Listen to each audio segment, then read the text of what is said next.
Mateo, ika-22 kabanata. At sumagot si Jesus at muling pinagsalitaan sila sa mga talinghaga, na sinasabi, tulad ang kaharian ng langit sa isang hari na naghanda ng piging ng kasalan ng kanyang anak na lalaki, at sinugo ang kanyang mga alipin upang tawagin ang mga inanyayahan sa piging ng kasalan. At sila'y ayaw magsidalo. Muling nagsugo siya sa ibang mga alipin na sinasabi, sabihin ninyo sa mga inanyayahan, narito inihanda ko na ang aking piging. Pinatay ko ang aking mga baka at mga hayop na matataba, at ang lahat ng mga bagay ay nahahanda na. Magsiparito kayo sa piging ng kasalan. Datapwat hindi nila pinansin at sila'y nagsiayon sa kanilang lakad. Ang isa'y sa kanyang sariling bukid, ang isa'y sa kanyang mga kalakal. At hinawakan ng mga iba ang kanyang mga alipin, at sila'y dinuwahagi at pinagpapatay.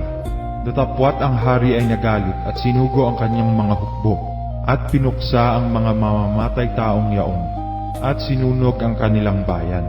Nang magkagayoy sinabi niya sa kanyang mga alipin, nahahanda ang kasalan, ngunit hindi karapat-dapat ang mga inanyayahan. Magsiparoon nga kayo sa mga likuang lansangan, at anyayahin ninyo sa piging ng kasalan ang lahat ninyong mga sumpungan. At nagsilabas ang mga aliping yaon sa mga lansangan, at kanilang tinipon ang lahat nilang mga sumpungan, masasama at mabubuti, at napuno ng mga panauhin ang kasalan. Datapwat pagpasok ng hari upang tingnan ang mga panauhin, ay do'y nakita niya ang isang tao na hindi nararamtan ng damit kasalan. At sinabi niya sa kanya, kaibigan, ano't pumasok ka rito na walang damit kasalan?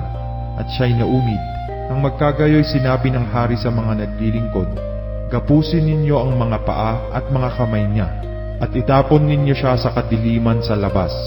Diyan na nga ang pagtangis at ang pagngangalit ng mga ngipin. Sapagkat marami ang mga tinawag, datapwat kakaunti ang mga nahirang. Nang magkagayoy nagsialis ang mga Pariseo, at nangagsang-gunian sila kung paano kayang mahuhuli nila siya sa kanyang pananalita. At sinugon nila sa kanya ang kanilang mga alagad, na kasama ng mga Herodiano, na nagsisipagsabi, Guro, nalalaman naming ikaw ay totoo, at itinuturo mong may katotohanan ang daan ng Diyos, at hindi ka nangingimi kanino man, sapagkat hindi ka nagtatangi ng tao. Sabihin mo nga sa amin, ano sa akala mo?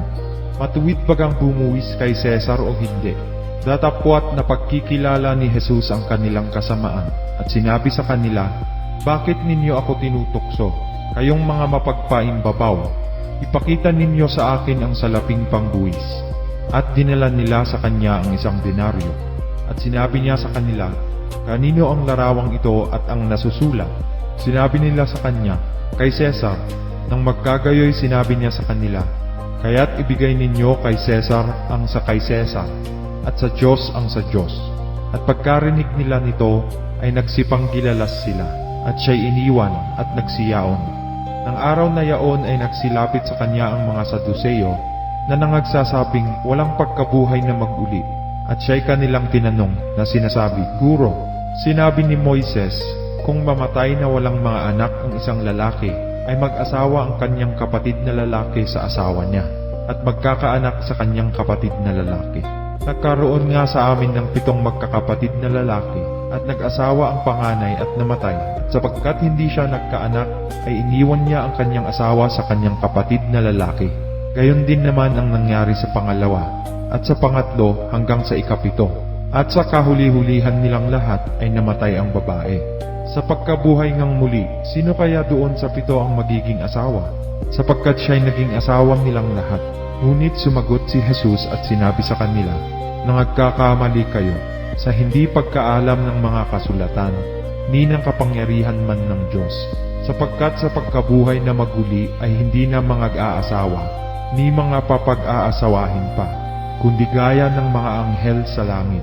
Datapwat tungkol sa pagkabuhay na maguli ng mga patay, hindi ba ganinyo nabasa ang sinalita sa inyo ng Diyos na nagsasabi, ako ang Diyos ni Abraham at ang Diyos ni Isaac at ang Diyos ni Jacob? Ang Diyos ay hindi Diyos ng mga patay, kundi ng mga buhay. At nang marinig ito ng karamihan ay nangagtaka sa kanyang aral.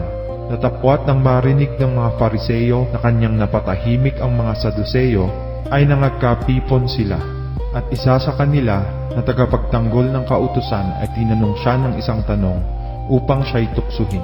Guro, alin baga ang dakilang utos sa kautusan? At sinabi sa kanya, libigin mo ang Panginoon mong Diyos ng buong puso mo, at ng buong kaluluwa mo, at ng buong pag-iisip mo. Ito ang dakila at pangunang utos. At ang pangalawang katulad ay ito, libigin mo ang iyong kapwa na gaya ng iyong sarili. Sa dalawang utos na ito'y nauuwi ang buong kautusan at ang mga propeta. Habang nagkakatipon nga ang mga Fariseo, ay tinanong sila ni Jesus ng isang tanong na sinasabi, ano ang akala ninyo tungkol kay Kristo? Kanino bagang anak siya? Sinabi nila sa kanya, kay David. Sinabi niya sa kanila, kung gayoy bakit pinatawag siya ni David na Panginoon? Sa Espiritu na nagsasabi, sinabi ng Panginoon sa aking Panginoon, maupo ka sa aking kanan, hanggang sa ilagay ko ang iyong mga kaaway sa ilalim ng iyong mga paa. Kung tinatawag nga siya ni David na Panginoon, paanong siya'y kanyang anak?